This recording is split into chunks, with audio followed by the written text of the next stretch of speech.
হঠাৎ করেই মা ফোন করে বলে আজ তোদের বাড়ি আসছি। প্রথমটা বিশ্বাস করিনি, তারপর বেশ কিছুক্ষণ কথা বলার পর বুঝলাম যে না, মায়েরা সত্যি সত্যি আসছে। আর এই যে সকালে বৃষ্টি হয়েছিল, ওকে একটু বৃষ্টির জলে নামিয়ে দিয়েছিলাম, দেখো খুব খুশি হয়েছে। তো তারপরে এই যে মা আর বড় মা চলে এসছে, বড় মা প্রথমবার আমাদের বাড়িতে আসলো। আর এই দেখো মা ব্যাগে করে কী কে নিয়ে এসছে না নিয়ে এসছে ওকে সব দেখতে হবে। তো কোটো খুলে দেখতে চাইছিল এটার মধ্যে কী ছিল, এটার মধ্যে মালপোয়া ছিল, তো ওটা খুলতে পারিনি।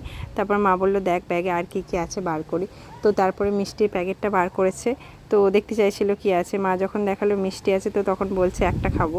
তো বেশ ভালো লাগছিল। ছোটোবেলায় আমাদের বাড়িতেও যখন কেউ আসতো আমরাও দেখতাম কি নিয়ে এসছে না নিয়ে এসছে। তো তারপরে এই যে মা বোঁদে নিয়ে এসেছিলো, সেটা একটু বসে বসে খাচ্ছিল।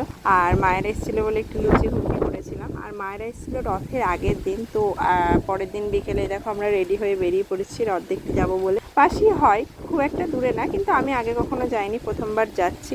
আর এই দেখো মেলা বসে না, কিন্তু একটা দুটো রথ টানা হয় এখান দিয়ে আর কি, বাজারের মধ্যে। আর এই দেখো আবার একটা প্রসাদও নিয়ে এসছে, আপেল নিয়ে এসছে।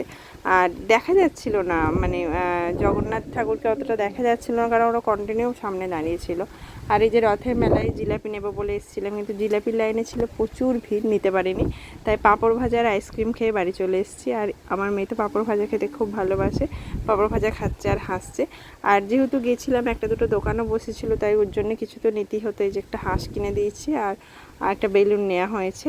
তো তারপর রাতে ছিল একটা প্রসাদ খাওয়ার নেমন্তন্ন, তো সেখানেই গেছিলাম প্রসাদ খেতে। আর এই যে হাঁস পাখি নিয়ে খেলছে। তো দেখা হবে পরের ভিডিওতে, টাটা বাই।